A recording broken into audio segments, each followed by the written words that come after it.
All right. The stream schedule is now live. I've put it on my community wall if you want to check it out. You can also see it on my other forms of social media. Generally, what I would do is pin it to the top of whatever form of social media, but because the band's single, a little over a week old, just came out, I want people to kind of direct their attention to there. I'm still going to leave it in the description, or more so the pinned comment. Appreciate the support on that. But basically, I'm streaming every single day this week. And on the day that we stream, or more so, but even before the day that we stream, there will be a link that's live so you can press your notifications and you'll be able to check all of that out. Matter of fact, I will do you one better and show it to you really quick for those that have not seen it. We are going to be streaming, as you can see here, every day this week. 7 p.m., 4 p.m., which is our member-only stream on Saturday, and then at 2 p.m. So we'll see you guys then. All right. I want to talk about the ending of The Last of Us. This is going to be one of my last videos on this topic. Maybe depends. You know, critic media may say something crazy, and I may have to get on. But I have not had a chance to talk about the ending, not in a solo video. Now, my opinion, Joel's death, considering the context, is by far the most criminal part of this game. However, a lot of people have made the argument, and it's worth hearing, certainly, and I totally understand. And their argument is that the worst part of this is the ending. Not going to give you an alert. You should know by now that I have no issue spoiling this for you. I guess I kind of semi gave you an alert. But I have no issue spoiling this for you because you shouldn't be buying this game. But it doesn't matter. A lot of normies are going to normie and it's going to sell all these copies. But the ending is absolutely criminal as well. And I understand why people say that it is. Because the Joel and the Tommy thing, right, where they meet these guys and just give all this information. Certainly when you understand, when it comes to Joel, the context of the first game, okay. But in the context of this game, so it doesn't really work for its own game, this current game, Last of Us Part 2. It doesn't make sense. It is not a fulfilling ending, and there are going to be these cats that are in the comment that just act as if they are so intellectual. And no, you just don't get it. You just don't get it. It was mean to me to be this very deep game. Shut the hell up. It's crap writing. Let's just call it what it is. Crap writing. But at the end, Ellie has an opportunity to kill Abby and does not, because she remembers something and flashback and don't get revenge because reasons. Abby has done a lot to her in this particular deal. Instead of whooping up on her lady, basically. Also, your father figure, stand in, father figure was beat to death in front of you. You know this is what happened. And you want to get revenge, right? You go kill all of these people leading up to this whole situation, pregnant ladies and all. And then when you have the opportunity, you don't kill her. After she done bitch, you done lost your fingers, you done lost your woman at the end, right? Because the woman leaves, right? Comes back, nobody's there. She's not, so your woman left.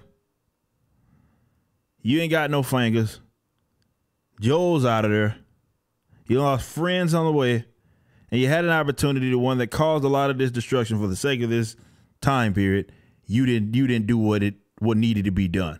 And it makes no sense considering all the people that she killed up until then. Makes no sense. This is what should have happened. The ending of the game should have went full Punisher.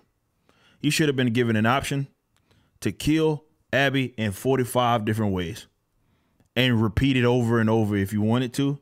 They should have given you the option until you chose to proceed to the credits or whatever. Should have let you do it in a multitude of different ways. Just whatever way that you wanted. They came up with 45, 50 different ways. And if you wanted to go through every single one and replay it, you should have been able to do it. That would have been at least fulfilling. That would have been way more fulfilling than this. Would have made way more sense than this because she deserved everything that she was going to get. But Abby gets to lose basically nothing. Maybe a friend along the way. But certainly not to the degree of Ellie. And Ellie just lets her walk away. And again, context matters. She killed all these people up until then and doesn't kill the person that needs to be, that facilitated a lot of this destruction. That doesn't make sense. But a lot of this game doesn't make sense. And I don't know what the hell they were doing.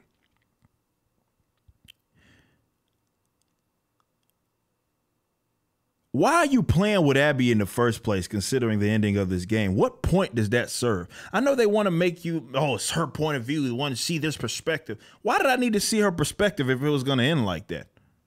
What good did that do? It seems like they were just trying to ram, probably could have used a better term, Big Mama Pump. Holla if you hear me. Big Mama Pump. Down your throat, just hey, and make her like, hey, these dogs and stuff you get to be friendly with and all this weird stuff. Meanwhile, she is agile as Barry Sanders and as strong as an ox.